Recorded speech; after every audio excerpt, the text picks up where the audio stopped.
Hello, dear listeners. Today's episode is on Michael Chabon's 2007 novel, Yiddish Policeman's Union. I apologize for some of my sniffles in my voice because I've got a bit of a cold. I tried to get most of the sniffles out of the rest of the episode, but there might be a couple of them.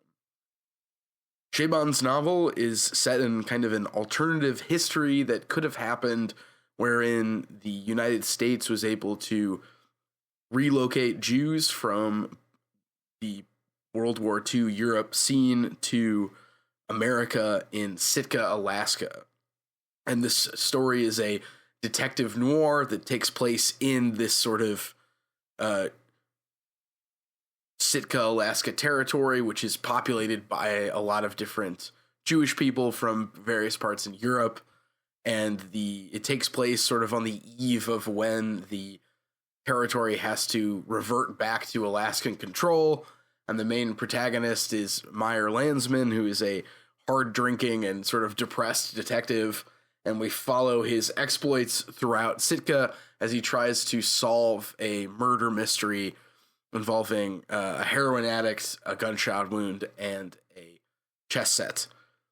Some other characters he encounters are his partner, Burko, and his ex-wife, Bina, who is his commanding officer.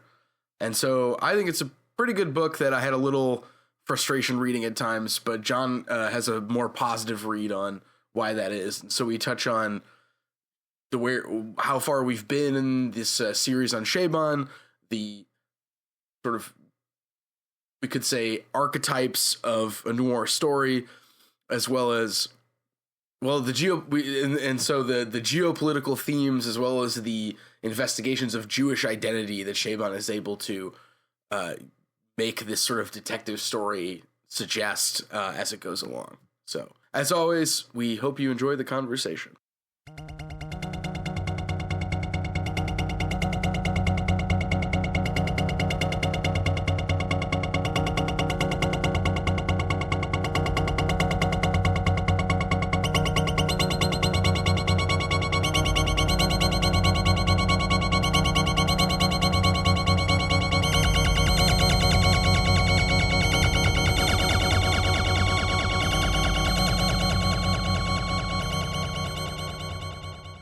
Like, I think that this book is interesting because I think this feels like Chabon actually doing like mature work at this point in a way where it's like, it does not feel like him just putting, like, it's not all self-insert characters. It's not Sherlock Holmes. Like, this feels like him doing something original and like wholly himself. And also like kind of reining in like his worst instincts a lot. Like, there's still obviously like there's bravura paragraphs, but they're not Cavalier and Clay bravura paragraphs where they're just these sparkling, like, yeah, like beautiful like metal solos where it's just like, oh yeah, you can really hit all those notes really fast, but just fluff. nothing underneath. Yeah, it's like he's spinning a plate or something while the plot's going on. He's like, where spinning. it's like trying to like cram his like instincts into like a noir mode. Like, it's not quite noir, but like it kind of forces him to be a lot more terse and direct. Yes, yeah, I would agree, and I think it's because we can talk about that, and then we can say like, maybe mention the essay and be like, this is the stuff he wants to write now, as opposed to being like split. So because I think that what really stood out to me with this one, like, there's no Michael Chabon self-insert. Yeah. Which there really wasn't in Final Solution, but that one doesn't count because it's about Sherlock Holmes.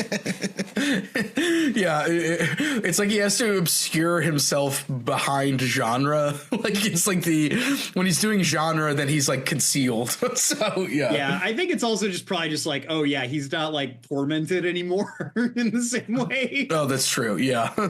Like I think he's married at this point. He's like, I mean, at this point, like he still probably kind of does. He just kind of has like a blank check to do whatever he wants. Well, and like in that essay about how he realized all these people were mad at him and he was like, I'm sorry, I'm a nice Jewish boy, but also I have a devil inside me and I need to write this book. I love redheads with big boobs. Oh, especially when they're my boss. Yeah.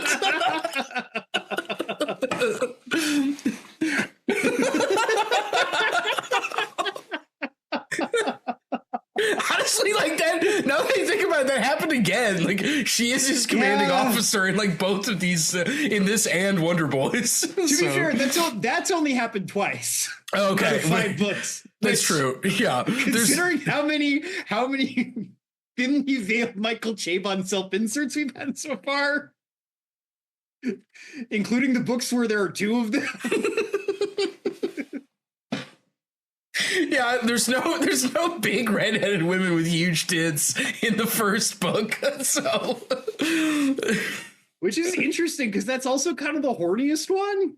Yeah, that is the horniest one. Yeah. Yeah, but I guess he was like more that's the one also where he's like, "Oh yeah, like I'm not in love with this girl. I'm just in love with like the idea of being in love with a girl who's like this." So maybe that was Chabon before he realized he liked redheads with big tits who were his boss. And he thought he wanted to date a Red Scare girl. Yeah, well, yeah, and then like the girlfriend of Joseph in Cavalier and Clay is like kind of like Phlox, except she's more together. So yeah. Except for all the moths. So quirky. God, I just think of that's so fucking disgusting. Well, and that's the other thing, like the manic invention that I associate with like Chabon and sort of New Sincerity, kind of like it's in Cavalier and Clay, or it's in Yiddish Policeman's Union, but it's a lot more, like you were saying, kind of reined in. It's more purposeful. Well, there's kind of a thing in a lot of his earlier stuff where the like bravura paragraphs are so bravura that like they almost enter like a realm of magical realism where you're not 100% sure like how you're supposed to be taking things, which leads to weird stuff like the moths, where it's like, okay, this feels like it's symbolic, but you're also telling me it's literally true, and that's disgusting. Like that's not. Like you could have been like the lace sheets were like a moth wing, but instead you're like, no, everything's literally covered in moths. Well, yeah, and then like disgusting hole. And then like Wonder Boys, or like the hot wife lady is described as like huge, like a tower or something. Like, I'm so glad we found the successor to R. Crumb. Well, also, like, one thing that he got really into is, I remember in Mysteries of Pittsburgh, he would describe smells, and now he, I think, always describes an intimate partner's, like, crotch smell. Like, it either smells of, like, what is it, cork or something else? Like, it's... There are at least 2 parts of this book where he describes what Bina's hair smells like. Well, that's because he loves her. I'm not saying it's bad. I'm just saying it stood out to me. Yeah, it's definitely something he likes to do. So, welcome back, Bookheads. It's your favorite literary podcast, The Infinite Library. I'm your host, Ben. And I'm your host, Detective John Hegligovich Ski. Yeah, John Hegligovich, and I'm his partner, Ben Bo Schmetz. That's because we're covering Michael Chabon's 2006 novel, The Yiddish Policeman's Union. John, I think you suggested this to me, but before we jump in, we should probably look back at our history with Chabon thus far. We've read quite a few of his books, and we're sort of barreling down the end here. It might be useful to reflect, where have we been? What do we think? Where have we been going? Yeah, so, Ben, I just want to say this has been a fun project so far. I'm glad you were up for this when I suggested it a couple months back. This is the first Chabon I picked up, actually, which is kind of another reason I kind of wanted to see, take kind of stock of where we, are with Chabon at this point in our read through. Revisiting this book is interesting. I first read this when I was like in high school, because it won like the Hugo Award in like 2011 or 2006, I guess, or 2007. I believe it won, because I wrote this down. It won the Nebula Award for the best novel in 2008, and it won the Side Award for alternate history in 2007. It probably won the Hugo Award, but I don't know about that one. Yeah, 2007, 2008 ish. You know what I'm saying. Anyway, yeah, this was my first Chabon. This is a book that kind of like actually looms kind of weirdly large in my memory, because it is definitely like a book that kind of helped me to bridge out of basically exclusively reading genre fiction into being interested in more literary writing. I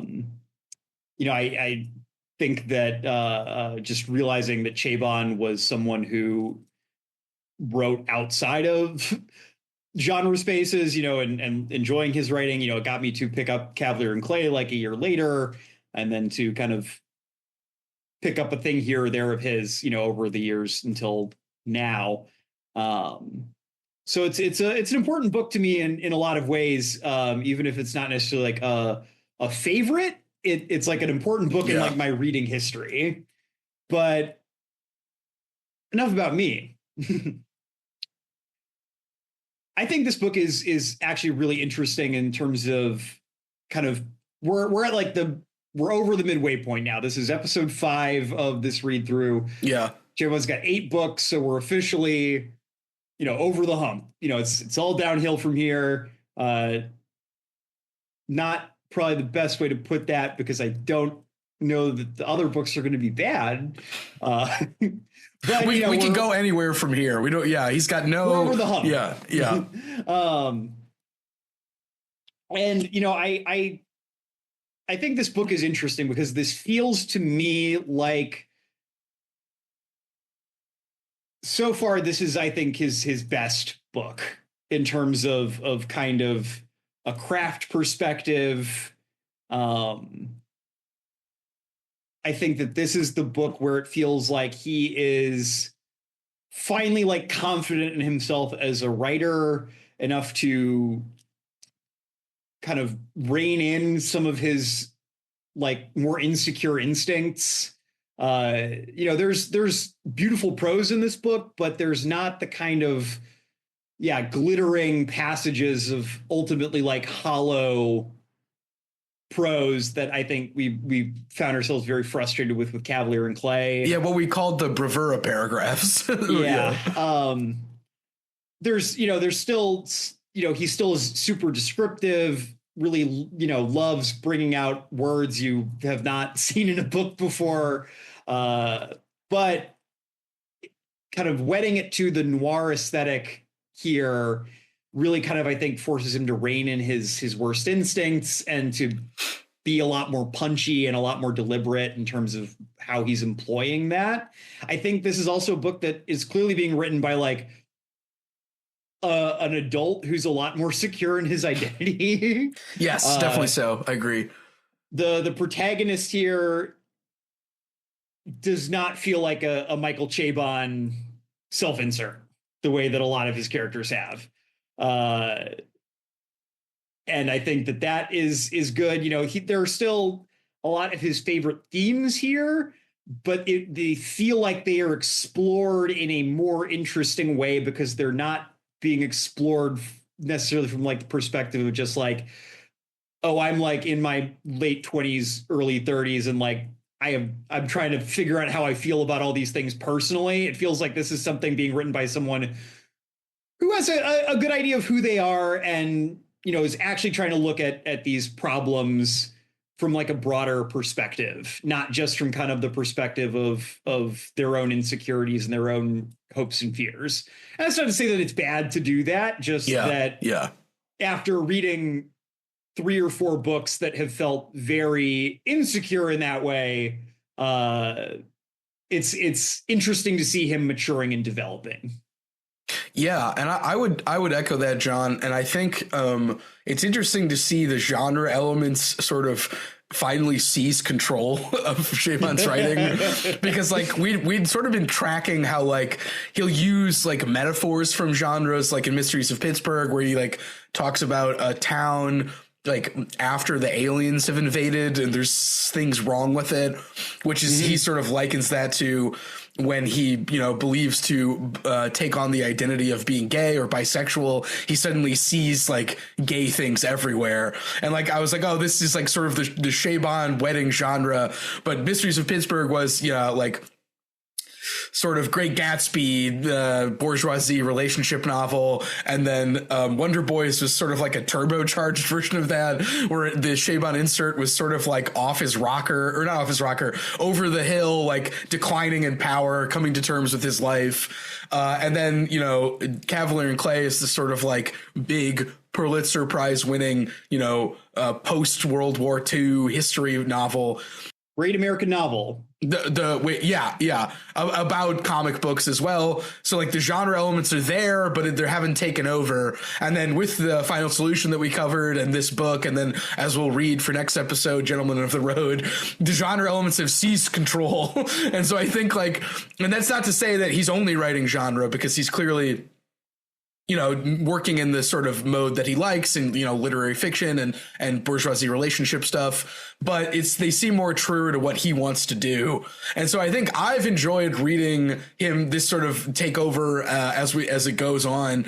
And I think first only read Wonder Boys, which I just kind of found in a used bookstore and thought it was like kind of charming, and I liked the reflection of like what it means to be in a fiction writing program, because like I only took 2 fiction writing classes, but like if you hang out with enough fiction writers, they're like just as insecure and preening and sort of like associated with style as I think Chabon depicts them in Wonder Boys. So I enjoyed that, but as he sort of talks about in one of his essays that he wrote that I thought it was useful to revisit for this episode, because a lot of it is about Yiddish Policemen's Union. The essay is called Imaginary Homelands from Maps and Legends. He sort of charts like his Jewish identity as being like in parallel with his interest in genre fiction. And when he is told to sort of write less genre fiction, and that's when he works on Mysteries of Pittsburgh, he starts exploring his Jewish identity less. And so like when I read that, it made me reevaluate Yiddish Policemen's Union as, like you were saying, John, sort of the novel that Chabon's always been wanting to write, which is both wedding his interest in genre and his interest in literary fiction or, bourgeoisie stuff, but also like being also about Jewish identity as well. And so, yeah, I agree, John, that this felt sort of like a capstone to what we've been reading so far. I will say, though, that I found his bravura paragraphs to be irritating this time because it was within a noir plot, and I felt like the plot was like stopping every time Chabon needed to twirl the plates, which I found to be like a little annoying. But I do think for what Chabon wants to write and what we've been reading of him thus far, I think this does, represent like a high water point for what he does and what he wants to do. Yeah, I think that there's an interesting tension here in terms of, like you said, the noir fiction kind of in its archetypical form. It's short, it's punchy. You read a lot of those like classic like Philip Marlowe books. They're like this thin because it's all killer, no filler. Whereas Chabon, the man loves filler. But I think it works it worked a little bit more for me here because of the fact that, sorry, that is my watch going off. I think it works a little more here because there's kind of this world building aspect he's trying to do. Yeah, definitely. Where, this is an alternate history novel. And so he, is kind of trying to flesh out what does this fictional city of Jewish Sitka, Alaska, like how does it function? What are the ways that it's divided up? How do these kind of different groups jostle against one another? And I think that the flourishes he does, I think they tend to be there to kind of help. They serve a purpose in a way that I think sometimes I think in the best parts of the books we've read before, they've always served a purpose. Yeah, true. But, you know, there were points, especially in Cavalier and Clay, where it really did feel like he was showing off, for lack of a better term, just showing that he could do this. But they didn't feel like they added very much to the story or, you know, to the aesthetic project overall. They felt like distractions. And as Nat said, Nat in the episode that we did on Cavalier and Clay often repeated, I don't care, which I feel like Chabon does a good job of making you care about the world building and the bravura paragraphs, I think, as you were saying, John. Well, I think the other thing too, and I think we'll get into this, I think what I also like with this book, and I think this is something that's very interesting with genre fiction, maybe less so with noir, but I think particularly with like science and fantasy fiction, you know, the way that you have to be careful with like a lot of literary like device in that kind of in genre fiction, because you want to make sure you're being clear about like what is real and what isn't. Yeah. You know, it you can say like I'm struggling to think of some off the top of my head. You can say like someone roared like a dragon in like a literary fiction book, and like that means something very different than someone roaring like a dragon in a fantasy fiction book, where all of a sudden it's like, well, dragons are real in this world. What does that mean in this context? Right. Yeah. And relatedly, Ursula Le Guin has a famous thing about science fiction where, like, in science fiction, a sentence like "the king is pregnant" could be given like, you know, contextual truth. And so I think in, like, as you were saying, in some genre fiction, it's like you can say, yeah, he roared like a dragon could be contextually true in a fantasy setting, but maybe not so in a literary fiction setting. Yeah. And I think that a lot of what he does here, a lot of the details, it's this world building. It's also like this physical, like really like sensory language. He's describing what things taste like, what they feel like, how they smell.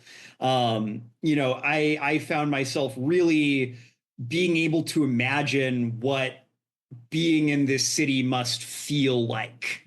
And especially like as we kind of go from different places in the city, you know, from the kind of cult compound mansion to the Filipino style Chinese donut shop to you know, the police precinct is described really evocatively because it's basically like temporary. It's all like out of Quonset huts. And there's like that horrible couch in the break room that they talk a lot about. Yeah. And so the fact that, again, there's this level of description here that it feels like it is here for a reason, even if maybe it is kind of a little out of sync with the noir overall. Like, I think we were talking about this before the episode. Like, this kind of feels this still feels like a little more to me like it's a Chabon book with like a heavy noir influence than it is a noir book with some Chabon elements. Yeah, I think that's a perfect way to describe it, because I think the plotting, the character, the archetypes, they're all noir influence. But yeah, like only Chabon would, you know, spend a couple paragraphs on a character like hungover walking across the room to like throw up in a toilet, because you have to describe the exact color of the carpet and sort of what's going on through his brain. So yeah, like Phil Marlowe would just be like, he walked across the room and threw up in the toilet. Yeah, or there'd be like like there's a sentence from Raymond Chandler where it's like she gave him a look that looked like it should have been sticking 6 inches out of his back, which like is like just like concise an image as well as being pointed enough. And I think Chabon sort of you know, sort of emulates that. It's just he'll do that within like a paragraph where like a lot of noir stuff would just be like a sentence or two. So yeah.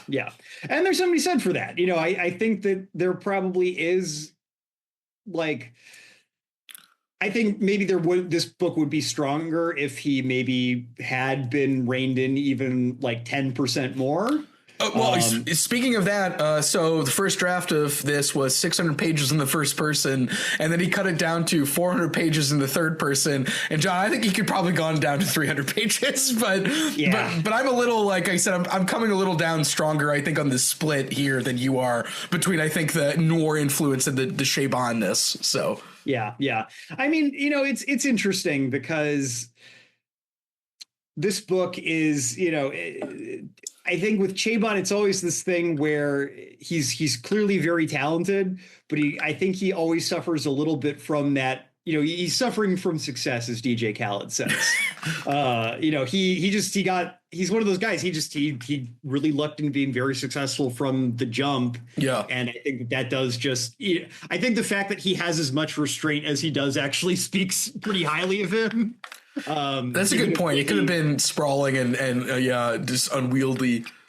Yeah, there are definitely people who are in the same kind of success mode who end up putting out much worse stuff because they've never been edited before. Yeah. But yeah, I feel like we've talked kind of around it enough. I think let's get into the book a little bit. Let's jump in. There's kind of there's a lot here, and I feel like we kind of need to lay a little groundwork to really dig into the discussion. So, like I said, this book is an alternate history novel in addition to being a noir novel, which starts off basically the divergence point is there was apparently a real plan at some point in the late 30s, early 40s to help European Jews escape Europe and basically temporarily settle them in Alaska by the US government. Yeah. In real life, there was a particular congressman from Alaska who ended up successfully keeping this bill from going through or even seeing a vote. In the world Chabon is laying out here, that guy dies in a car crash. And so this bill goes through and a bunch of Jews are able to escape Europe before the Nazis rise to power, before World War II happens, and settle in kind of this self-governed it's a federal territory, so it's self-governed, but it is also they're not an independent nation. They're contingently they're not US citizens. And we kind of enter the book in, I think it's the late 80s. And it is right before it's the 2000s. What am I talking about? Yeah, because it's 60 years. I think they're allowed to self-govern for 60 years, which I think I did the math. It ends in the present time, which is going to be 2008. Yeah, so, it's odd. The alternate history stuff is a little bit. I mean, obviously, aside from the conceit of the book itself, it's kind of kept in the background. We don't get a whole map or anything describing what the whole world looks like or anything like that. So it does have a certain 80s feel to it. Everyone's still wearing suits and stuff, right? Despite being cops. But anyway, yeah. So basically the president of the United States is a evangelical Christian, and he has basically said we're just going to revert this territory back to being part of the state of Alaska, and we're going to kick all the Jews out if they can't arrange to get citizenship in the United States, which they are apparently making very difficult to do, which we find out there might be a reason for a little bit later in the book. And that's the historical backdrop to which this sort of detective noir plot plays out. Yes. So I think it's interesting because, Chabon is looking at, a historical contingency. It's kind of flat out stated in the book, because of this project happening, only 2 million Jews are killed in the Holocaust versus 6 million. Yeah. Which is, it's a crazy thing to think about in a certain way. But there's also no state of Israel.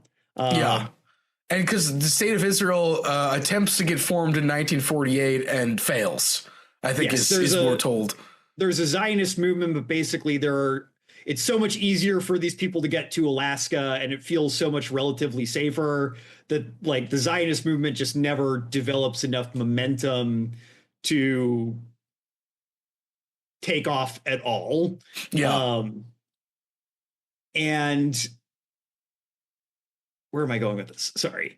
There are sort of historical contingencies that Chabon explores, I think, in this alternative history that also get him to kind of speculate on Jewish identity and the idea of the Jewish homeland. Yeah, because crucially, one of the biggest changes caused by this is that this territory is basically officially a Yiddish speaking polity. Yes, yeah. Which is crucial. That's actually the essay Ben referenced earlier, which is entitled what was the name of Imaginary Homelands? Yeah, Imaginary Homelands. Which is in his essay book, Maps and Legends, which we're both big fans of. Basically, this book was inspired by Chabon discovering a Yiddish language like phrase book. Yeah. And kind of trying to imagine a world where there were enough like Yiddish speakers in one place to make this kind of a book useful. Yeah, so that you could say a phrase, please help me with my tourniquet in Yiddish. And yeah, yes, there would be enough people to give body to that phrase. So it's a Yiddish speaking polity, which has really kind of shaped the cultural life of this, I'm going to say, country or territory, you know, in very different ways than we see in Israel, you know, and kind of in our timeline. It's a lot more like Ashkenazi from what I can tell. I mean, speaking as someone who's not Jewish, I'm might get out a little over my skis here. And if I do, I apologize. But, you know, there's a lot more like Polish and like Russian style food. The kind of slang being used is different. You know, they describe it at a certain point. They come across a character who still speaks modern Hebrew, and they're like, they think he sounds like an alien, basically. Yeah. Because it's just so strange the way this language sounds. And so it's a Jewish homeland, but it's a very different way of what it looks very different than what that looks like in our world. And as Chabon sort of talks about, like, when he's imagining what like a Yiddish nation state would look like, he immediately thinks like northern wintry climate. And he sort of talks about how like Yiddish makes sense in like a place like Alaska rather than, you know, in Israel in the Middle East. And there's also a nice bit where he talks about Borges in that essay, which I think is wonderful because he's like imagining a country where like this book, it would be, would fit right in. And I think like that kind of speaks to his sort of love of genre, because as you were saying, John, like, in genre writing, you can have a sentence like "he roared like a dragon" or "the king is pregnant" make contextual sense, and Chabon wants to make you know, how to speak Yiddish make contextual sense, and so then he imagines this more European Lithuanian style sort of Jewish country in Sitka. Yeah, which I think is a really interesting way to start a story. Like, I think that finding, you know, an artifact in the world and trying to think like what could this mean is fascinating, and I think a really interesting way to start a book. And then I think what I do really like about this book is the fact that it kind of already starts there, and then it's like, okay, we're also going to do a noir plot on top of that. Like, what's the way I want to explore this alternative history that I have started off on? You know, there's, I'm sure, a way you could do this where it's a lot more like alternate history, where, you know, we're learning a lot more about like geopolitics and, you know, looking at kind of big picture historical forces, but kind of choosing to ground it in a noir plot where it's very focused on, you know, a couple characters, their dynamics, and then kind of the way that larger forces are kind of pushing and pulling them in ways they can't even fully understand is really interesting and kind of a cool move to make. Well, and from a plotting perspective, it makes sense because, as he says in the essay, you know, a detective always goes from low to high economic class in a story. So you can sort of explore the entire run of social stratification in this imaginary state. Yeah. So I will say, if you haven't read this, this is a book that does have like a twist. Yeah, it's plotted. So we are going to probably spoil the plot here as we continue to discuss, but I do, this gets recommendation from me. So if this sounds interesting to you, I do recommend checking it out and coming back to listen later. But the infinite library disclaimer, we don't do spoiler warnings. I guess I am doing a spoiler warning right now, but we won't be playing a huge alarm is what we will not be doing. So, yeah. All right. Well, I guess, like we said, let's take a look at our characters a little bit, because I do think, like I said, I think the fact that this is the first protagonist we've had who wasn't Sherlock Holmes, who is also did not feel like Michael Chabon writing a version of himself. That does feel important to me, so I feel like let's talk characters a little bit.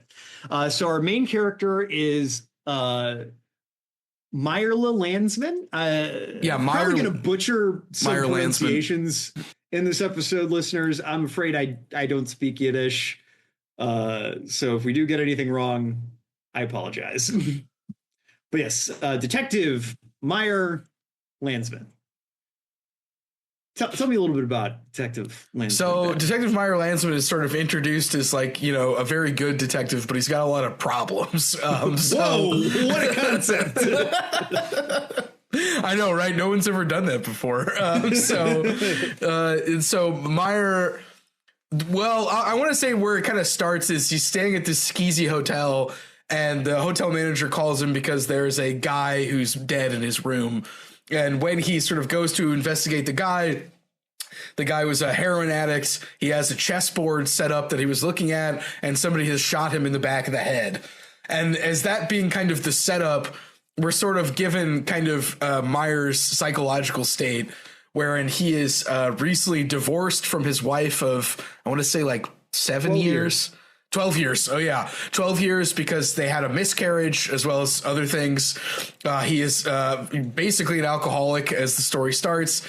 And we're also told that he hates chess because his father was a somewhat renowned chessman who he had an extremely strained relationship with, given that he holds himself responsible because he caused his father to kill himself by writing a letter to his father that tells him that he's always hated chess and he's hated all the time that his father spent with him.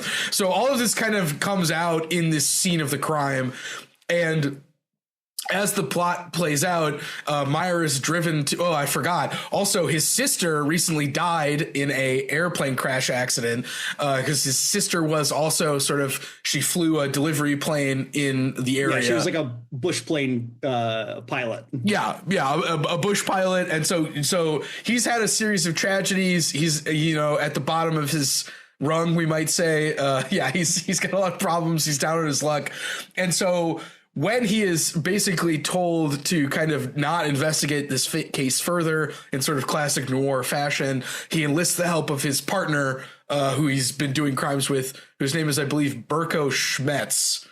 John Bear Burko Schmetz. Yeah, John Bear Burko Schmetz, who is his partner and who is the classic kind of stable partner to the unstable main character, I would say. Yes. So I did want to, so before we keep going on characters, I did want to ask you about a particular part of this kind of initial phase of the book, Ben. Given your kind of, I think it's fair to say, like, you're a little more up on the noir stuff than I am. So something I was struck by here, in kind of a classic Chabon move, we get a whole chapter describing his father's life story and eventual suicide. Before we find out that he has an ex-wife. Okay, I didn't even notice that, but that's really funny. That's great. But I'm curious. So obviously, I feel like kind of one of the things that Chabon is doing here that is a little bit out of the genre norm is the fact that Meyer is not, like, he is obviously, like, he's the archetypical noir detective. I mean, he's not a private eye, but he is, like, he is kind of this rough and tumble guy. He has personal problems, substance abuse problems. He's a smart ass. I forgot to mention that. Yeah. He's good at his job, but like he's not, Sherlock Holmes or anything like that. But very, very competent. But Chabon also seems to kind of want to take this archetypical character and then treat him with the same level of psychological complexity that he has treated his, I guess you would say, like more literary fiction characters with. Yeah. We get all this information on his background and kind of where he comes from, how he relates to the world he finds himself in. We're not just we are plopped into his shoes at the beginning like you would in any noir story, but then we kind of get this almost immediate digression to ground us more in him as a person more than as an archetype. And I'm curious how you feel about that, because I know you said, you found some of the digressions a little bit distracting. I'm curious how you felt about that. Obviously a lot of the stuff there becomes relevant to the plot later, but kind of at the time, how did you feel about that? So I was going to go there because I think good, not all noir does this, but I think good noir uses, the past to constrain the present, right? Out of the Past is a great noir movie. That's the premise of Chinatown, essentially. Like, we can never escape the past. Like, our backgrounds, sort of force our actions in kind of like a tragic way. And I think, when you read something like Raymond Chandler doesn't really do that, but it's more like the character's actions in the plot constrain, what outcomes are allowed to happen. And so I was all for that. I think my frustration is at some point I felt like it was interfering with the plot beats, where like I'd realized like we if we're looking at like a schematic of like a noir plot beats, like, it takes forever to meet the commanding officer. It takes forever to get taken off the case. And I had this feeling where I'm like, I'm reading this book, but I feel like I'm not progressing in the plot. And since, he's saying it's a noir thing, I think I was fixated a little too much on that. And I was like, I feel like the feeling of a noir is like a unspiraling series of events where like this thing leads to the next thing, and there's sort of like an inevitability to it, where like I felt like I was stopped every so often to get like admittedly a nice world building paragraph, but for some reason that became sort of like a fixation to me, where I'd be like, oh, I've read 50 pages and we got like half a plot beat. But I think to your question about background, I think that's where Chabon can shine, is by treating a genre character with like a full complex background, because I feel like that doesn't always happen in the noir I've read, although I'm sure noir authors have done it. That's like not always explored to the level of detail that he does here. Yeah, no, I agree with that. I definitely agree. I get what you're saying in terms of like feeling like you're spinning your wheels kind of at some points in this book. There's definitely a tension there, because I feel like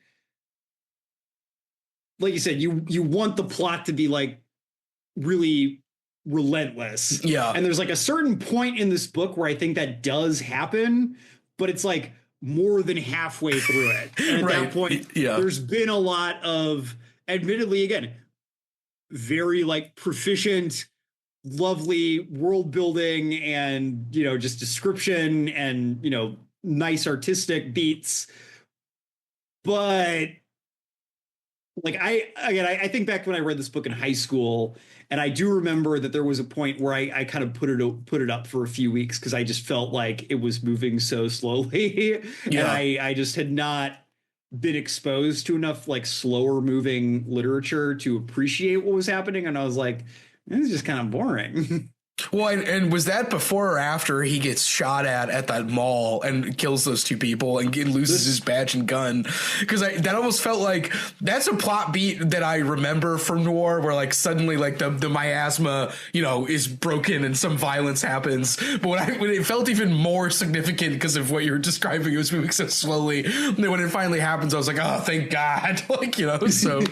Well, I like that beat too, because that also feels like the point where the book gets less like almost like less comedic. Yeah. Because there is an element here, like obviously we're kind of in like a it's a dark story kind of from the jump. Like we're in the seedy motel. There's a dead heroin addict. Yeah, it's been shot in the head. Also, yeah. It kind of almost feels a little bit like Wes Anderson-esque in certain points. Like his partner is like half native and he has like a hammer that he has like carved with like native like stuff to scare people. Yeah, and it scares all of the black hats, the more traditional Jews. Yeah. There's a lot of kind of silly details, and that scene where like he gets shot at and he kills two people is like the point where it's like, oh wait, no, there's actual like stakes here. Yeah. This is not silly. And so like, and that kind of like, it doesn't exactly fix Meyer, but that sort of like gives him a kick in the pants, so to speak, in terms of like the kind of despair that he's sunken into when we open on him. Yeah. So to kind of continue along, because I feel like we probably want to keep things moving before we get lost. Because I feel like a lot of the interesting stuff in this book, we kind of have to hit that ending to fully get the point. But we have his partner Burko, who is half Tlingit and half Jewish, and there's kind of a lot of interesting stuff we can talk about with him in terms of kind of the way, again, Chabon is constructing Jewish identity and also like father-son relationships. Yeah, because his father's also a piece of work. It's so Burko is, I guess you would say he's like almost like a conservative Jew. Like he wears like a yarmulke and like although like he's not Orthodox, but he's clearly much more observant than Landsman is. Landsman is like a fully like secularized guy. An atheist, he says at one point. Yeah, he is culturally Jewish, but the religion to him is kind of a joke. So we meet them. They're kind of our core duo. And then we have Bina Gelbfish, who is Meyer's ex-wife, his commanding officer at the police department now that he's been reassigned, and also crucially a redhead with big jugs. A hot redhead who's his boss, which means the return of the hot wife lady from Wonder Boys. So and kind of Cavalier and Clay a little bit, but she's not redheaded in that. So, but Bina's a fun character. I feel like we get a little less of her than we do of Meyer or Burko. She definitely feels kind of the character where it feels like Chabon, he's like, oh, I'm subverting a trope. The command, their leader is a woman and like the detective's ex-wife, and then we don't really get a whole lot more complexity from her. It feels like he's kind of like, oh, I did that. Isn't that a clever turn? Well, and like, and then she feels more functional. Well, and so at some point, like Bina becomes his other partner besides Burko, where like they're kind of exchanging barbs back and forth. And like she always thinks of Meyer as sort of impractical and idealistic and like sort of loose cannon-y, where she's like by the book and regular because she's, the commanding officer. So she has to be this way. And it almost turns into like his other partner who's not Burko, which I thought was interesting. But like, it's sort of, multiple times we're told, for instance, Meyer will be like looking at Bina and then just remember what it was like to date her or to be married to her and almost start crying. And so like Chabon kind of like minds that sort of melancholy flashback a little too much for my liking. But usually his interactions with Bina, if they're not sort of exchanging barbs ping pong style, there's just suddenly like, oh, I'm so sad, I'm so fucked up, like moments where he's like, talking to Bina. Yeah, I didn't dislike that too much just because I feel like there's something I think interesting with the way this book is handling a lot of the emotional life of the characters where they have this kind of like, there's this ticking clock in the background through the whole book because they're like weeks away from basically like their precinct getting shut down and more or less like them not having anywhere to go. Yeah. Like it at the start, like it seems like all of these people are more or less like, they don't really know if they're going to be able to get US citizenship. They don't really have like somewhere else they can go back to in like Europe or elsewhere. Like there's no Israel for them to go to. So a lot of that kind of maybe weepier stuff to me read as kind of subliminated like anxiety over that. Yeah. You know, there's kind of this element where it's like he's thinking about how much he wants to be married to Bina because like that's the last time he felt any kind of stability in his life. Which I don't know. I get what you're saying. I think it worked for me in kind of a slightly different register. Well, and I get what you're saying because it fits the kind of impending sort of what am I going to do? Many characters say tough times to be a Jew right now. You know, it's sort of just like, man, things are tough right now. And so like I think that does fit, I think, to what you're saying. Yeah. So basically that is kind of the inciting incident for the book, really. So we have this murder case. We have a very short span of time to fix it, which I like that as kind of a way to keep this plot moving because Meyer, you know, again, in kind of that classic fashion, you know, he sees this, it's weird, and he's like, I gotta do this. Yeah, and there's like 10 other open cases he needs to close for Bina so that Bina can hand over the incoming Alaskan officer a clean slate because they're about to take over for the reversion, I believe is what it's called, when Sitka reverts back to being a part of Alaska. Yeah. But he's like, no, I'm not going to. Yeah. I gotta see this through. So yeah. Which obviously, like, there's kind of this Chabonish, like, Freudian element where it's like, oh, his dad killed himself because he didn't like chess. He finds this dead guy with the chessboard by him, and he's like, oh boy, gotta save my father. As soon as I think I'm out, they pull me back in because of chess. Yeah, So to keep things moving briskly, they kind of end up at this chess cafe where Landsman used to play as a boy. He runs into some kind of old faces there from his past who tell him about this now dead man who was going by Frank, who is known to be like a incredibly like talented chess player, but clearly was very troubled. Little more digging, and they find out that this guy's name actually was not Frank. His name was actually Mendel. Spielman? Spielman, yes. Yeah. Spielman. Yeah. There's no E. Mendel Spielman, who this is where things start to get a little complicated. So this is where the plot kind of really gets moving. Mm-hmm, yeah. I know I said there's also the scene where the gun goes off, but this is kind of the point where we see that there's a real mystery here, because you find out that Spielman is the son of the son-in-law of the Vebover Rebbe. Yes. Who is a incredibly influential Hasidic rabbi, as well as one of the premier organized crime bosses in Sitka. Yeah, he is the boss. We could say like and this is the boss's son who's kind of a fuck up, but yeah, also there's more to him than that. So yes. So they end up going to this island, which is apparently where a lot of this particular sect of Hasidic Jews or black hats lives.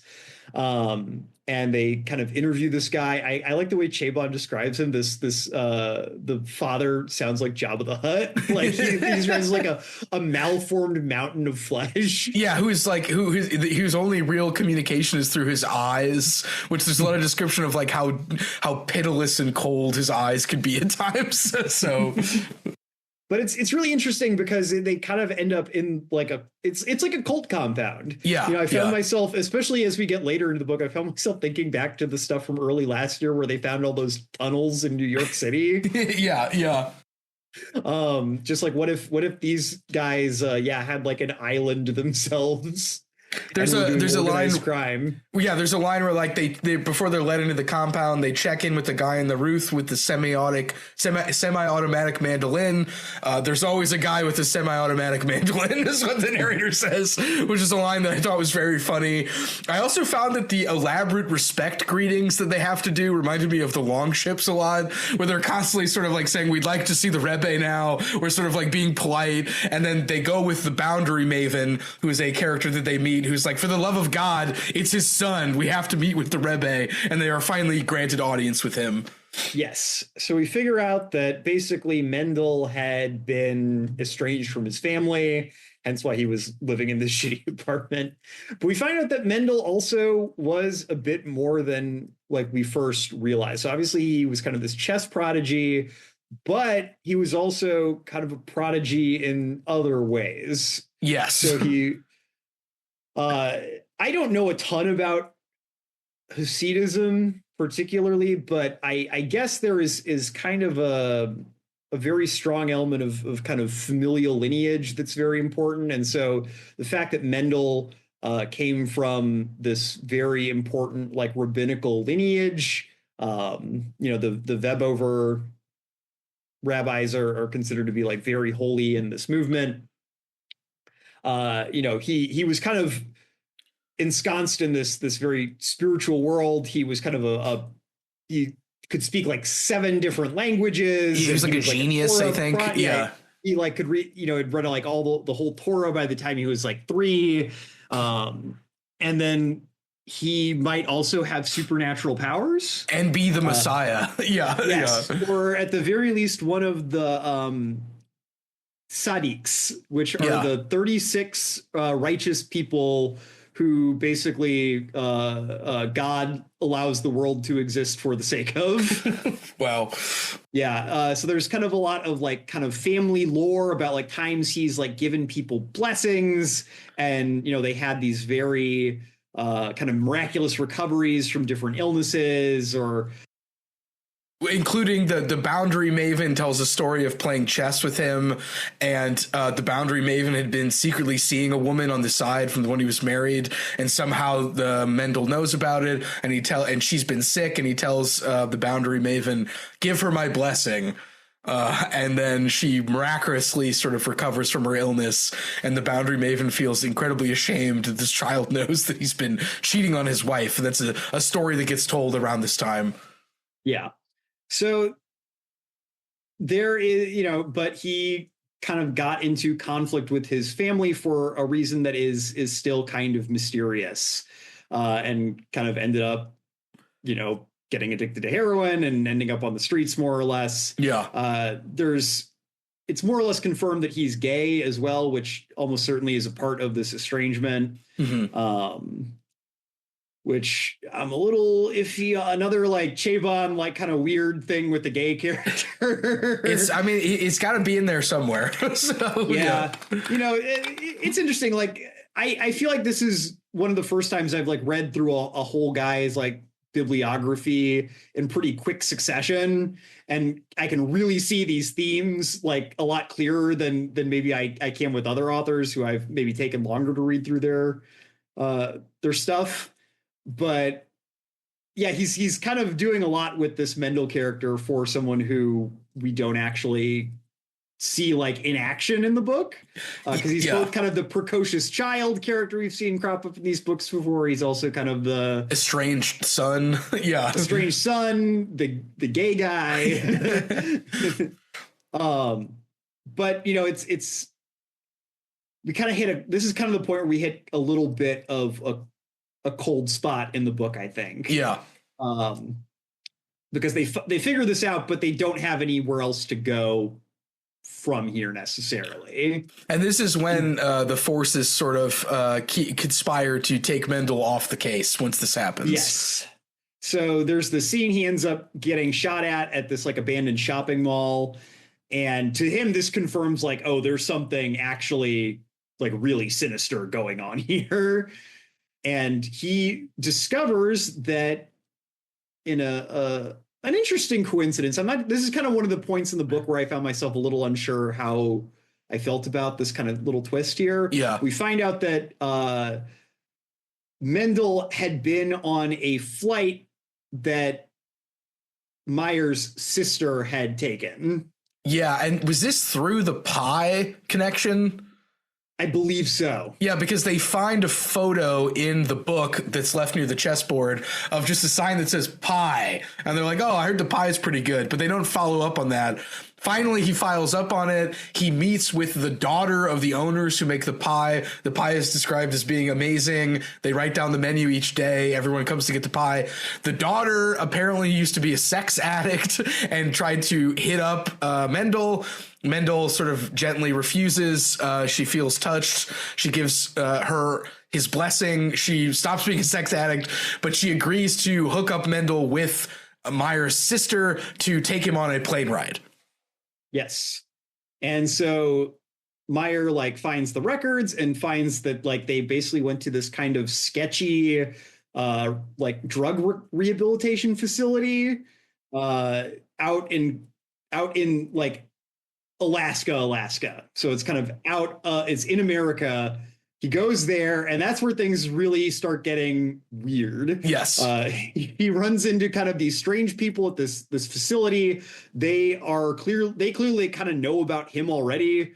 He gets like knocked out and tied up, and he is like saved by more or less like another like a Tlingit police detective showing up and rescuing him from the situation. Who is described kind of like as a rootin' tootin' cowboy-esque figure. Like he rolls into town and he's like, you can't do anything on this. This is my fucking, purview or something. And then he's like, Meyer, you got less of a reason to be here than a dead-eyed mole or something. So he talks like that for some reason. Anyway, but yeah, he saves his ass. I also wanted to note, John, I feel like one of the characters in this sequence reminds me of Roman Polanski from Chinatown, where he's like, I cut off your ear, I feed it to my goldfish. Like there's some just like weird man who's like threatening him and who's like a doctor. And like he almost gets killed, but he escapes. Yes. And this is kind of where we start really seeing the contours of like what is going on here. As they're driving back, they find a farm with a bunch of red cows on it. Yes, one of which has fake spots or is painted red. I can't remember. I think fake spots, but.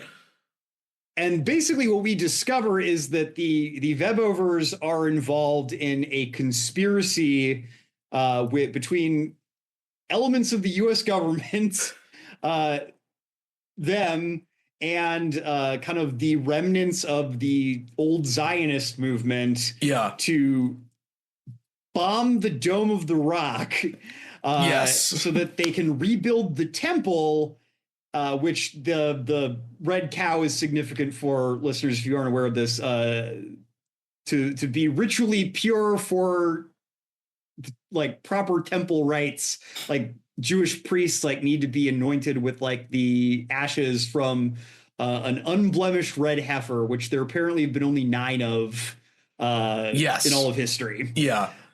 And so basically there is this plot because basically the US government is like, okay, we're not going to let these people become citizens of America. So we're going to kick them out. They're not going to have nowhere else to go. And so we're going to intentionally destabilize the Middle East by staging this bombing so that they can rebuild the temple. And it's implied like the US president is like an evangelical Christian and like a Christian Zionist. Like both he and the Webovers believe that it's going to bring Messiah. Yes. They don't believe it's the same Messiah, but they both believe that like they're going to usher in like this apocalypse. And and they're all going to go to Jerusalem as well. Like the Sitka Jews will emigrate there.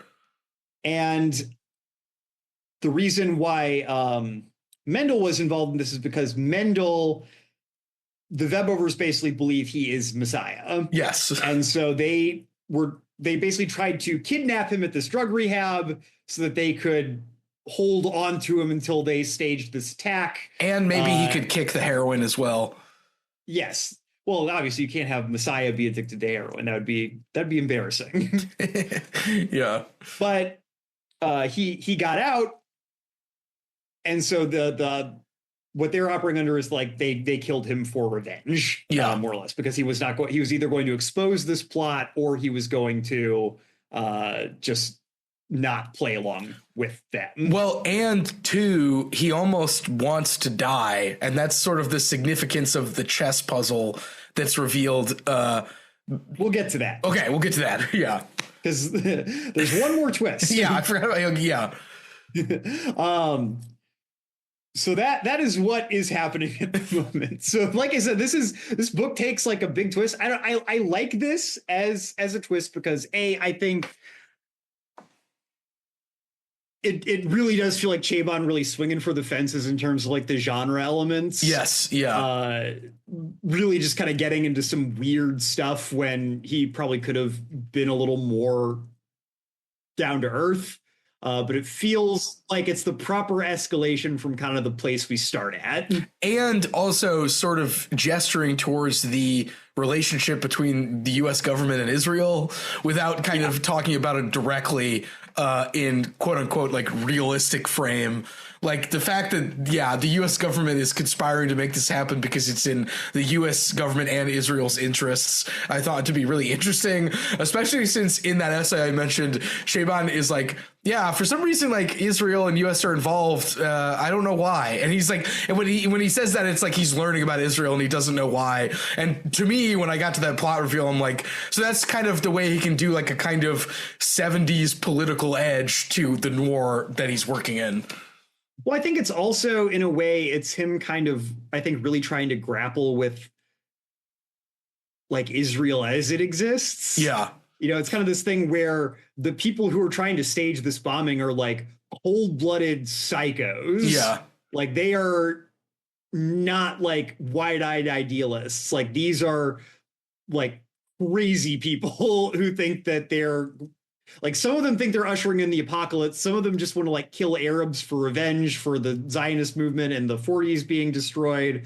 Some of them, you know, are just like 1970s style, like Rhodesian mercenary types who just like have nothing else in their life but like killing and causing chaos. Yeah.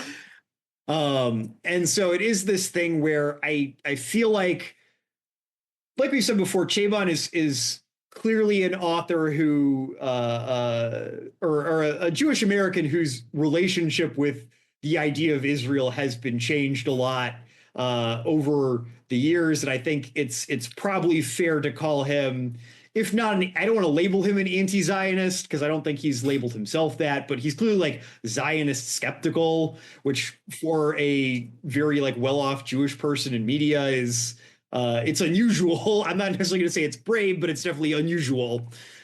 And along those lines, John, I have a quick quote. So at one point, Landsman is kind of offered a deal by a character named Cash Dollar, who is sort of like an emissary of the kind of, CIA, possibly. He's the U.S. government. Yeah, he's like a CIA type guy. Yeah, who is sort of like, why don't you work with us? Don't you want the Messiah to come? And I think in speaking for Chabon, Meyer says, fuck what is written. Landsman says, you know what? All at once he feels weary of genefs and prophets, guns and sacrifices, and the infinite gangster weight of God.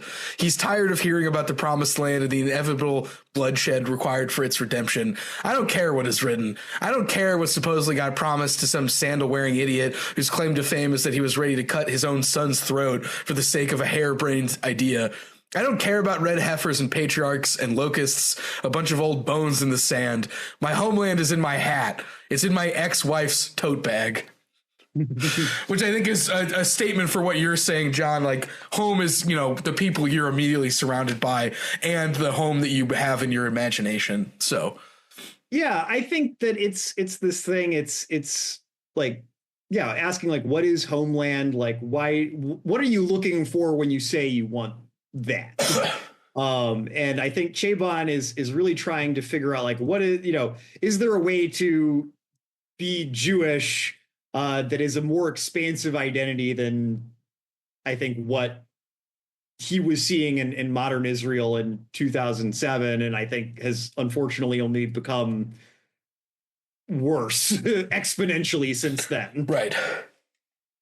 We're somewhat ironically, I knew we were going to bring this up at some point, but I haven't quite been able to I couldn't quite figure out the best place to do it, so I'm just going to bring it up now.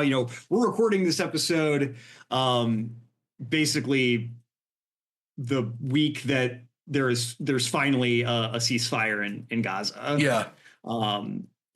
We don't really know what things are going to look like in a couple months, let alone a couple years, especially with the incoming Trump administration. But this book did kind of read a little strangely in light of that. Not in like a way where it's like, oh, Chabon did anything wrong, but just it felt kind of like a weird synchronicity to be reading this book the week that I think we're seeing the ways in which like the U.S. government is basically did this in kind of a very different setting. Obviously Dome of the Rock has not been blown up, but basically something just as bad, if not worse, has happened in our real life, and basically only because sleepy Joe Biden signed off on it every step of the way. Yeah, I remember people saying it was almost like he was just kind of sleepwalking into supporting Netanyahu and in what was happening. So I did want to read another quick quote that I think is related to what you said, John, where Chabon is in the same essay, Imaginary Homelands. He says, at any rate, it is impossible to live intelligently as a member of a minority group in a nation that was founded every bit as firmly on enslavement and butchery as on ideals of liberty and brotherhood, and not feel, at least every once in a while, that you can no more take for granted the continued tolerance of your existence here than you ought take the prosperity or freedom you enjoy. And so I think like the synchronicity as well as the brutalists that came out that we both saw sort of interrogating these questions of homeland and identity, as well as sort of like military support. And I feel like I found Chabon kind of pointing the finger at the alignment between a evangelical Christian U.S. government and sort of militant religious extremists to be kind of interesting, as well as sort of like politically relevant. Yeah. No, and it's interesting because it's something we haven't brought up a lot yet, but I think something that Chabon does a good job at is like Sitka is not like utopian either. Like there's still like there's conflict between the Jews and the native Alaskans, like the indigenous Alaskan population.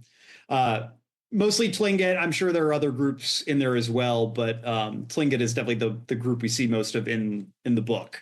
And there's border disputes about kind of where this line is drawn in the sand, and there is an event kind of in the like 30 years in the past where there was a bombing that we find out was basically a false flag by kind of maybe elements of the same revanchist Jewish movement, but made to look like it was the natives doing it. And that Burko's dad, who is sort of like a master spy, was involved in doing this. I just a side note, Burko's dad is a fascinating character, especially since he's described as writing hard for COINTELPRO so that he can secure the Jewish homeland. like he was, He very much reads like the main character in Wonder Boy is the father-in-law, father-in-law, like the evil version of that. He's pleasant, but kind of a crank. And like he plays, his chess style is described as being like he fastidiously researches his opponent's games so that he can discover their weaknesses. Like he's a researcher in terms of like his chess style. But so we find out he was probably involved in this, which is especially kind of fucked up because he also like basically married a native woman and had a son with her, and then like she died in this event. So that raises a lot of questions. But I think Chabon is really kind of struggling, and I think struggling like bravely with kind of the idea of like, okay, can there be a safe place for Jews like without Zionism or like without this kind of conflict? Like, somebody at some point says like, Nobody's making any more land for Jews to go to. There's no more new land anywhere. Like, it's all spoken for. We have nowhere to go. Something that the question obviously looks very different in 2025. Right. But, when kind of in the world of this book, Sitka is founded, I think it probably was a much more live question of like, where do we put all these Jewish people who do not want to go back to the countries they were born in because they did the Holocaust? And that is a big like geopolitical question. We chose the worst possible option probably to try to come up with a solution to that, like as a global hegemon or the global community. Like, Israeli settler colonialism was an objectively terrible answer to that question. But it's one of those things, like, there was always going to be tension around this question, and I think Chabon is both interrogating that fact and I think coming to a braver conclusion than I think a lot of authors do. And I think he's allowed to do that because it's ostensibly within genre fiction rather than being a realist novel. I think he's allowed to kind of point fingers, or not point fingers, but gesture towards complicity, as well as sort of like, this sort of impossibility of doing this without stepping on anyone else's toes, kind of like, there's no more new land. The Western frontier has been closed. Even if the Western frontier was never completely open, that when you mention that in terms of like, there's more land, like that also strikes me as a uniquely American problem in terms of like, just like the West, seizing the Western coast. And again, I think he's allowed to do that because of the genre frame. And I think if he were to do it in another way, it would have been, I don't know, more labored, perhaps. Yeah. Well, I think it's interesting because the thing is that the Sitka settlement, like I said, it's not a utopia, but it is, the implication, at least I took away from the book, is that it is better than what we got. The fact that, there is tension with the natives, but it seems like by the point of where we are in the story now, things are relatively calm. Landsman has these relationships like across the border with his kind of colleagues in the tribal police. They butt heads, but it's not an apartheid state. There's no, it's not this kind of active dispossessing project. It's not this, the Tlingit people are not living in an open air concentration camp. The Sitka does not have nuclear weapons pointed at the entire world with the Samson option, hanging above everyone's necks. Like, obviously, I think the book kind of wants there to be a way where they can get this permanent status and either like be integrated in the United States or become a new country or whatever. But this is better. And it's better because it is not predicated on the same kind of logic of imperialism. Obviously, I think if we really want to get into the nitty gritty of the politics, like, is this still a settler colony? Like, coming in, it is bringing more Europeans in the United States, but it's not the same type of project as what Zionism has been, through our history. I think that's, like I said, I think that there is something interesting in trying to puzzle through that in the way Chabon does. And I think I appreciate what he comes to in terms of the eventual conclusion, which is,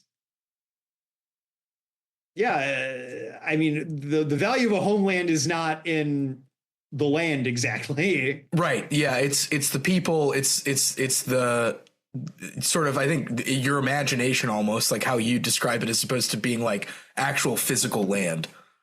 Yeah. I mean, obviously the land is important, but there's an element there where it's about, trying to find safety and stability in the world. And I think that is what what the people in, for a lot of people in 48 were looking for. And I think it's, what people still deep down want. And I think that unfortunately there are a lot of people who have very malformed ideas of what that means. I think, again, Chabon being able to backdoor his way into this conversation using a suicidal, depressed, alcoholic policeman who's also like a chess head, I think it's like that's kind of Chabon's art, I think, in a nutshell. So yeah, no, I agree with that.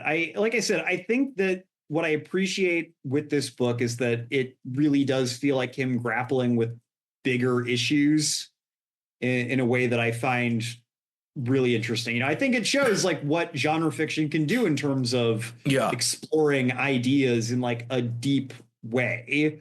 As well as not being, the my professor life is bad, like, or sort of like, I'm a special boy of history who created a comic book. It's like, yeah, here's a big issue, but we're going to describe it in kind of like a tropey way, but we're still going to talk about it. Yeah. And I don't know. Like I said, when I think about like what I want from genre fiction, I find myself thinking a lot about like what is the utility of genre fiction? Like, not saying art has to have like strict utility, but what am I actually like getting out of this? Like, there's so much bad genre fiction in the world. There's so much derivative genre fiction in the world.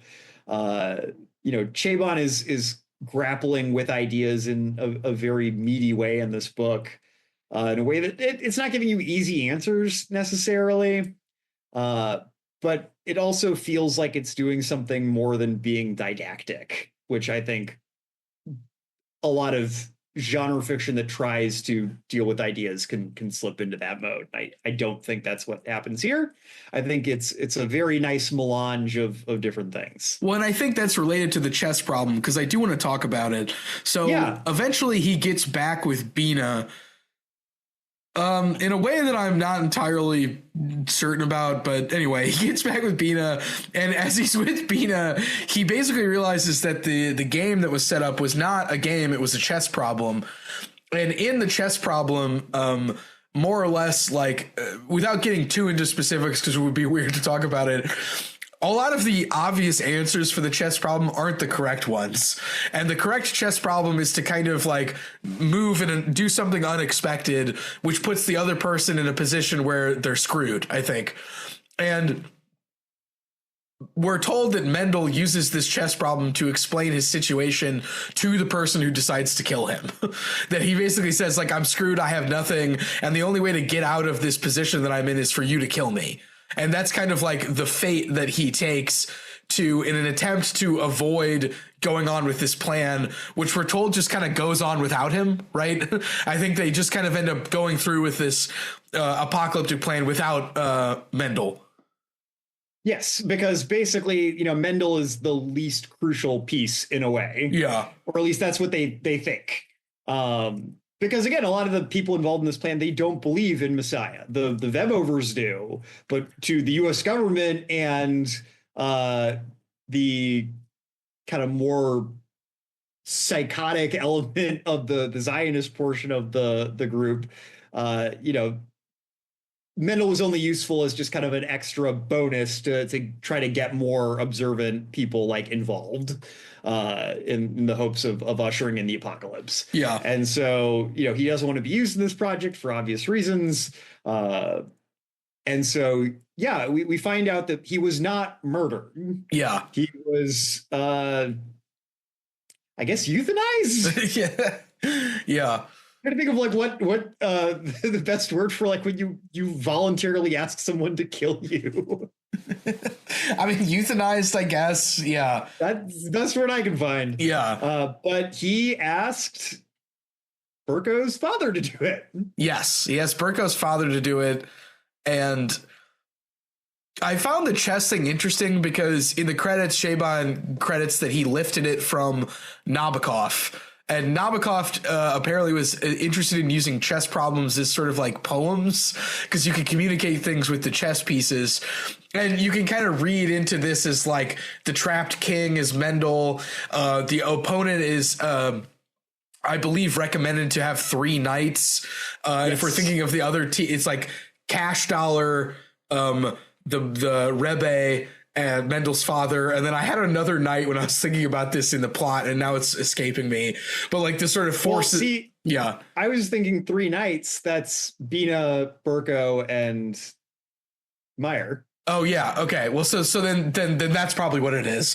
But like, yeah, I mean, it could be. I mean, it could be both. I'm just thinking in terms of like he wants to be taken off the board. Yeah, he wants to be taken off the board.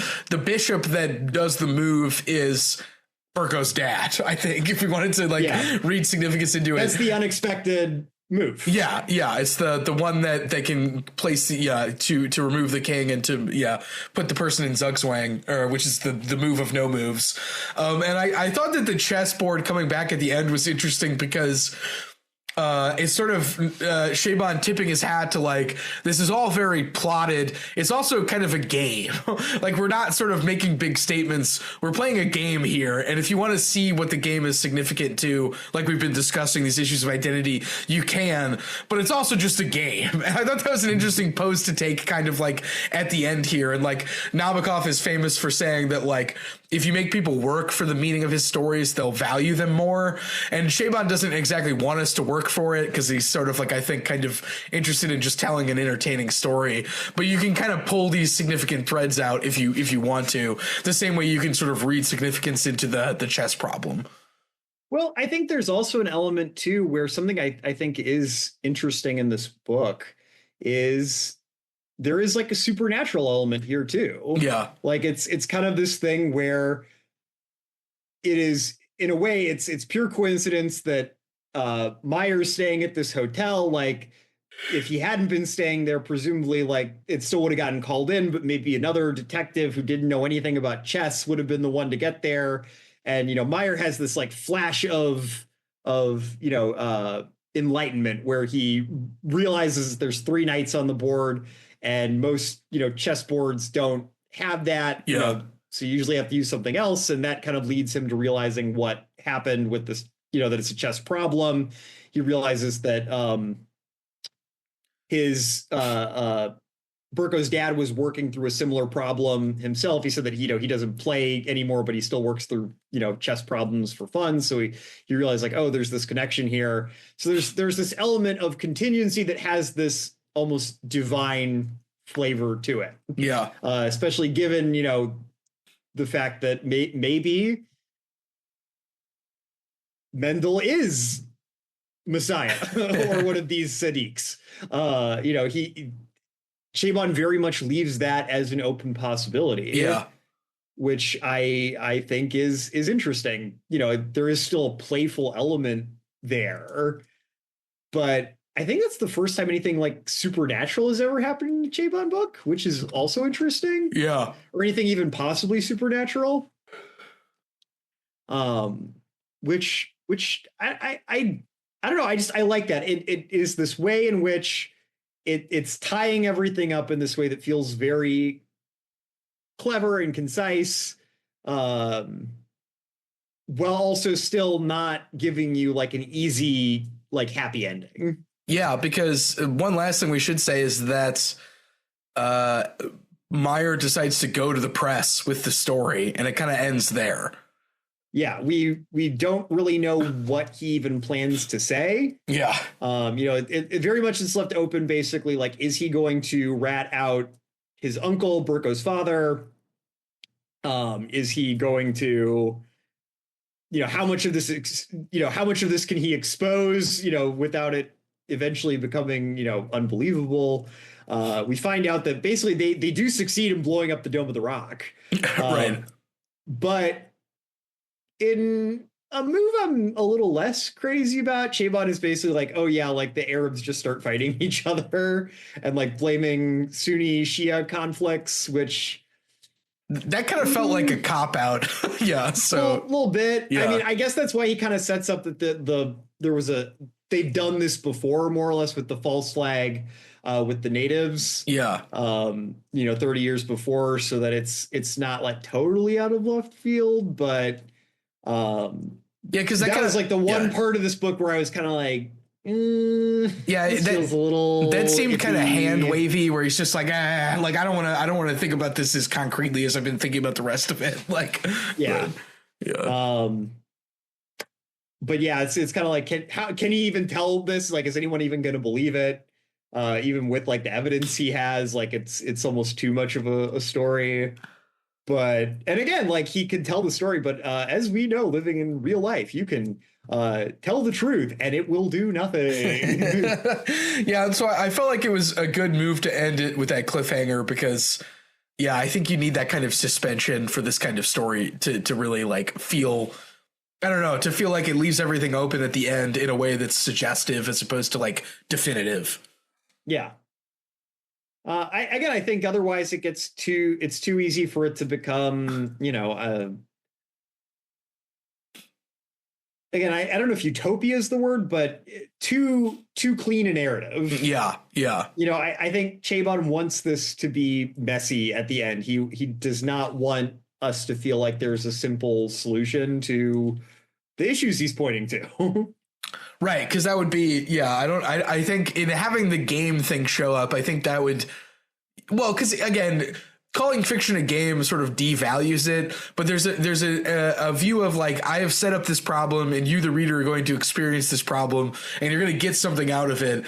It's not me saying this is what I think about the state of Israel in 2007. It's like, here's a game and here's kind of what I'm getting out of it. Well, I think, too, it's also leaving you with this thing of, I think that part of why I really hate a lot of like didactic fiction is that I think a lot of people read it and they come away basically with like the idea that like, oh, I read that and so I'm a good person, so it's more or less fixed already. Yeah.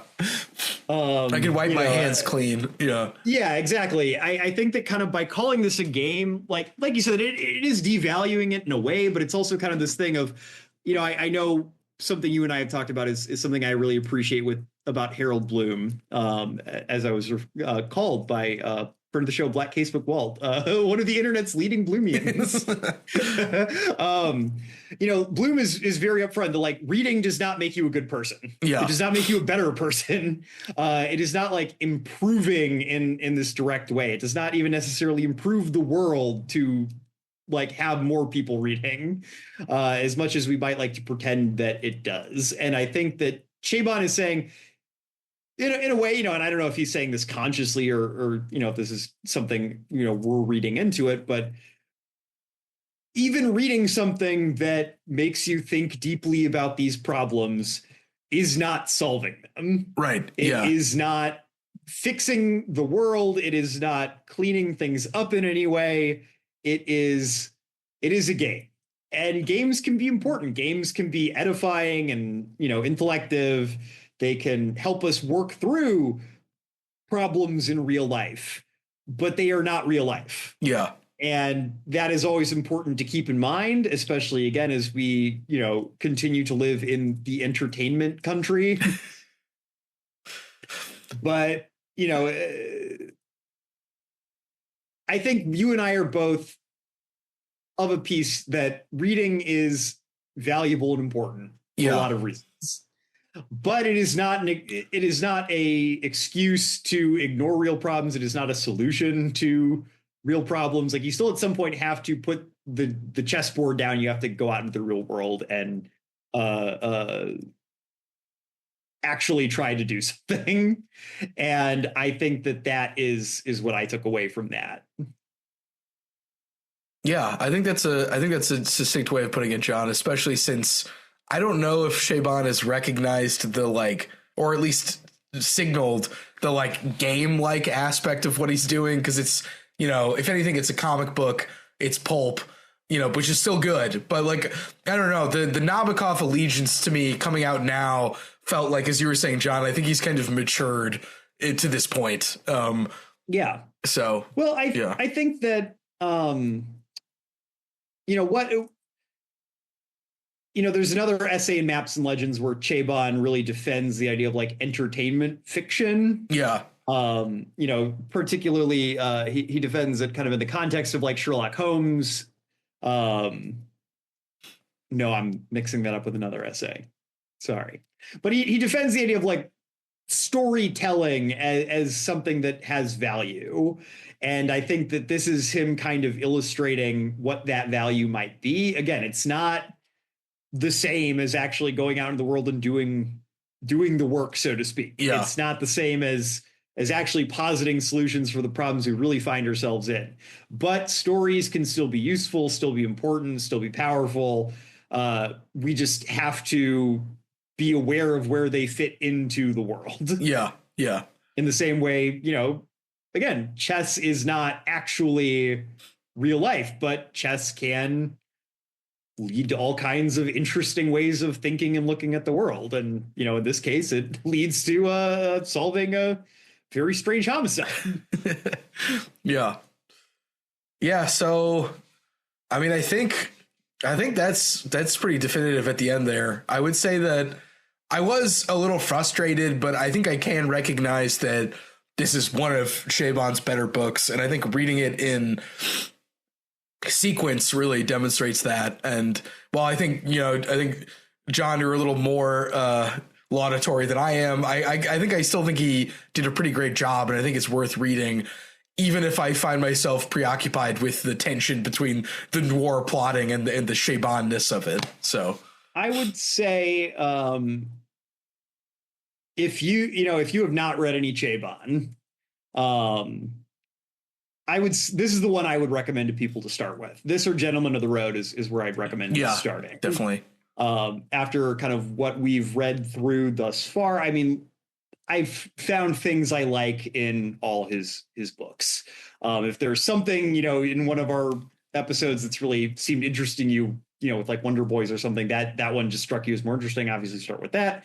But I think that like if you want to see Chabon firing on all cylinders, I think that this is a good place to start. Yeah. Because I think that the earlier stuff is maybe a little sloppy in some ways. And I can't say what I think about some of the later books because I haven't read them yet. But this and Gentleman of the Road are both, I think, an artist really working in a very interesting register and doing really cool things with his fiction in a way that a lot of people who get labeled as literary, don't get the opportunity to do. Yeah, and play with the genre as well. Yeah.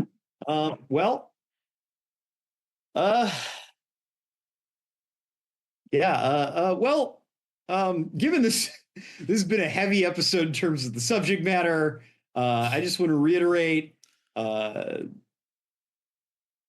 Free Palestine. Free Palestine. I got nothing else to say. Yeah, thanks for joining us, listeners. I hope you'll tune in next 2 weeks from now when we read The Last Samurai by Helen DeWitt, which is a great book about how you should learn multiple languages. So until then, separate books, Free Palestine. Separate books, Free Palestine.